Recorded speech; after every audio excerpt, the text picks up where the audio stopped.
Il était une fois, dans un lointain pays d'Orient, un charpentier nommé Ali Baba, qui vivait pauvrement avec son épouse.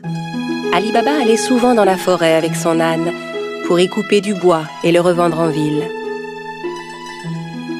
Un jour qu'il était allé chercher du bois dans la forêt comme à l'ordinaire, il entendit un bruit de galop. C'était un groupe de cavaliers qui se dirigeait tout droit vers lui. Et les hommes n'avaient rien d'aimable.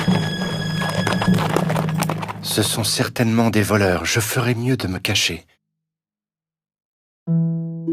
Ali Baba cacha son âne derrière les buissons et grimpa à un arbre. Les hommes arrivèrent et s'arrêtèrent juste sous l'arbre. Ali Baba les compta. Ils étaient 40 exactement.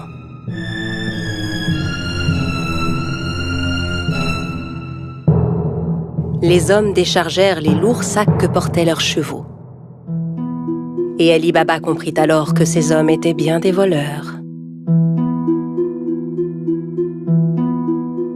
Le chef de la bande se dirigea vers un énorme rocher devant lequel il se mit à crier. « Sésame, ouvre-toi !» Soudain, il se passa une chose incroyable. Le gros rocher glissa sur le côté comme une porte coulissante, laissant apparaître une grotte. Les voleurs entrèrent un par un en portant leurs gros sacs. Quand le dernier fut entré, la porte se referma automatiquement. Ali Baba était médusé par ce qu'il voyait. Au bout de quelques instants, le rocher s'ouvrit à nouveau et les voleurs ressortirent de la grotte. Quand le dernier fut dehors, le chef se tourna vers la porte et ordonna « Sésame, ferme-toi !» Le gros rocher se referma aussitôt et les cavaliers se remirent en selle et s'éloignèrent. Ali Baba descendit de son arbre et s'approcha à son tour du rocher. Il lança les mots qu'il avait entendus. « Sésame, ouvre-toi !» La porte s'ouvrit dans un grand bruit. Ali Baba entra d'un pas hésitant. Il fut ébloui de ce qu'il vit. La grotte était remplie d'or, d'argent, d'étoffes rares, de diamants et de pierres précieuses. Il regarda autour de lui, ramassa 3 sacs et sortit de la grotte. Puis il se retourna vers le rocher et lui adressa les mêmes mots que le chef des voleurs. « Sésame, ferme-toi !» Il chargea les sacs sur le dos de son âne et rentra chez lui. Arrivé à la maison, il montra les sacs à sa femme. Elle n'en croyait pas ses yeux et pensa qu'Ali Baba avait volé les sacs. « Où as-tu trouvé tout cet or ?» Ali Baba lui raconta alors tout ce qui s'était passé. Elle était si heureuse. Ils se mirent ensemble à vider les sacs. « Aide-moi à compter ça. Je veux savoir combien d'or nous avons. » « Non, creusons plutôt un trou pour y enterrer cet or. »« Va creuser le trou, j'irai demander une tasse à mesurer à ton frère Cassim. » Cassim, le frère d'Ali Baba, était un riche marchand, mais c'était un homme très cupide. Il n'avait jamais aidé Ali Baba, qui mit sa femme en garde. « Très bien, mais ne lui parle surtout pas de l'or. Personne ne doit savoir. » La femme se rendit chez Cassim pour lui emprunter une tasse à mesurer. Sachant qu'ils étaient très pauvres, Cassim lui demanda « Que veux-tu faire de cette tasse? Tu n'as pas d'argent à mesurer ?» La femme inventa alors un mensonge. Bien sûr, Cassim n'en crut pas un mot. Il mit discrètement un peu de miel sous la tasse avant de la confier à l'épouse d'Ali Baba. La femme rentra chez elle avec la tasse et commença à mesurer l'or. Puis quand ils eurent compté tout leur or, Ali Baba alla l'enterrer dans un grand trou. Quand tout l'or fut bien enterré, la femme d'Ali Baba rapporta la tasse chez son beau-frère. Elle n'avait pas remarqué que de l'or était resté collé sous la tasse. Quand Cassim reprit la tasse, il vérifia aussitôt dessous. En voyant que de l'or y était collé, il fut stupéfait.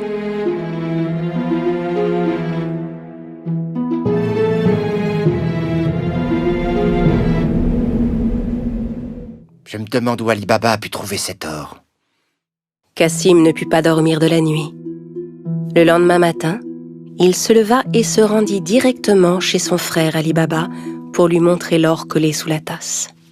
Ali Baba, d'où vient cet or? Je croyais que tu étais pauvre. Où l'as-tu trouvé? Ali Baba lui raconta tout et le pria de n'en parler à personne d'autre. Si tu ne me dis pas où se trouve cette grotte, je dirai aux voleurs ce que tu as fait. Mais, Cassim... Ali Baba savait que Cassim ferait ce qu'il disait. N'ayant pas d'autre choix, il conduisit son frère à la grotte. La grotte est juste derrière ce rocher. Maintenant, allons-nous-en d'ici. Les voleurs ne vont pas tarder à revenir. Ali Baba et Cassim rentrèrent chez eux, mais Cassim ne cessait de penser à la grotte. Il prit 2 chevaux avec lui et retourna à la grotte aussitôt.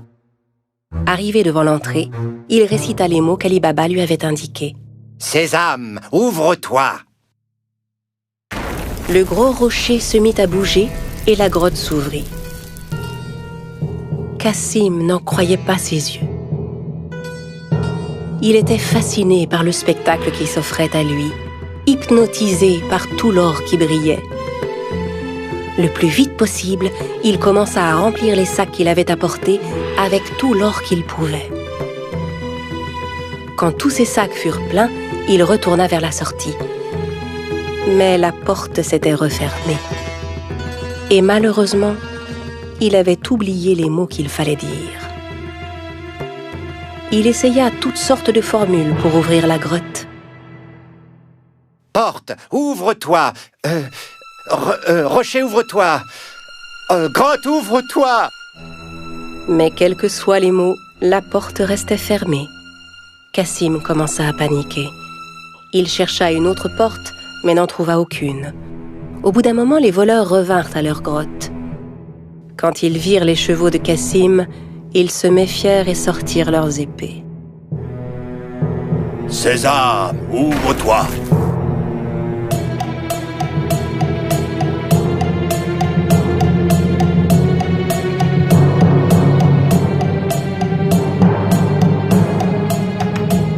En entrant dans la grotte, les voleurs s'emparèrent de Cassim et le punirent sur le champ. « Alors c'est donc lui le voleur qui nous a volé notre or » À la nuit tombée, ne voyant pas revenir Cassim, sa femme commença à s'inquiéter. Elle courut chez Ali Baba pour lui demander son aide. Ali Baba aussi était inquiet pour son frère.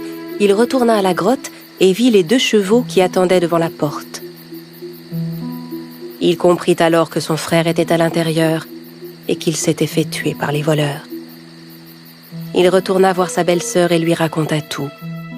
Ensemble, ils décidèrent de n'en parler à personne. Au bout de quelque temps, Ali Baba et son épouse vinrent s'installer dans la maison de Cassim. Ils s'occupaient de son commerce et aidaient à le faire prospérer. Leur fortune ne cessait de croître. Dans le même temps, le chef des voleurs se rendait compte que l'or caché dans sa grotte ne cessait de diminuer de jour en jour. Il ordonna donc à l'un de ses hommes de vérifier s'il ne voyait rien de suspect.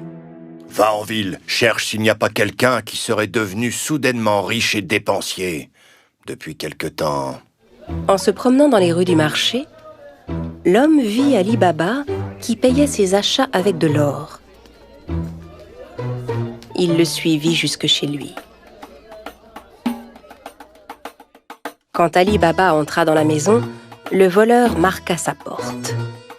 À la nuit tombée, la femme de Cassim sortit pour donner de l'eau fraîche aux animaux.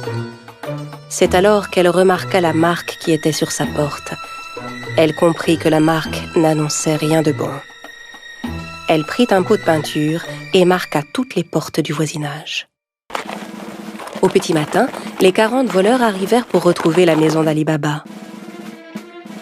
Incapable de distinguer la maison parmi toutes celles qui portaient des marques, Ils furent contraints de repartir. Mais le chef était bien décidé à retrouver Ali Baba. Il se déguisa et alla rôder du côté du marché. Il finit par retrouver Ali Baba et le suivit jusque chez lui. Quand il frappa à la porte, Ali Baba vint lui ouvrir. « J'ai fait un long voyage. J'ai rapporté des jarres d'huile d'olive. On dit que vous êtes le marchand le plus riche de la région. Peut-être voudriez-vous en acheter ?» Ali Baba invita le chef des voleurs à venir dîner le soir même, pensant avoir affaire à un marchand. Le voleur apporta avec lui 40 jarres d'huile d'olive chez Ali Baba. Ali Baba avait demandé à ses servants de préparer un bon dîner pour son hôte. Ali Baba proposa à son invité de passer la nuit chez lui, ce que, bien sûr, il accepta sans hésiter. Tandis qu'Ali Baba et le voleur étaient attablés pour dîner, la femme de Cassim voulut s'approcher des jarres d'huile d'olive pour voir. C'est alors qu'elle entendit des bruits étranges.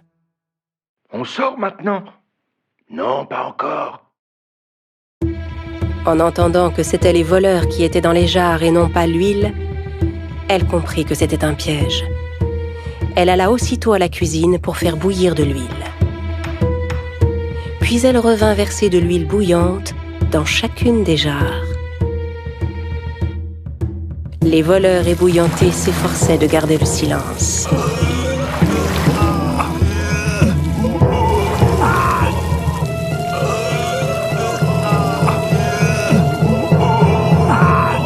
À minuit, quand tout le monde était endormi, le chef des voleurs alla vers les jarres.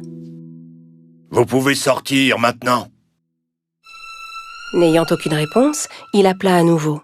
« Les gars, vous dormez ?» N'entendant à nouveau aucune réaction, il décida d'ouvrir les jarres et fut terrifié de ce qu'il vit. Terrorisé à l'idée de se faire attraper à son tour, il s'enfuit et ne revint jamais. Le lendemain matin, la femme de Cassim raconta à Ali Baba ce qui s'était passé. Cette fois, il savait qu'il n'aurait plus jamais à s'inquiéter des voleurs. À partir de ce jour, Ali Baba et sa famille menèrent une vie riche et heureuse.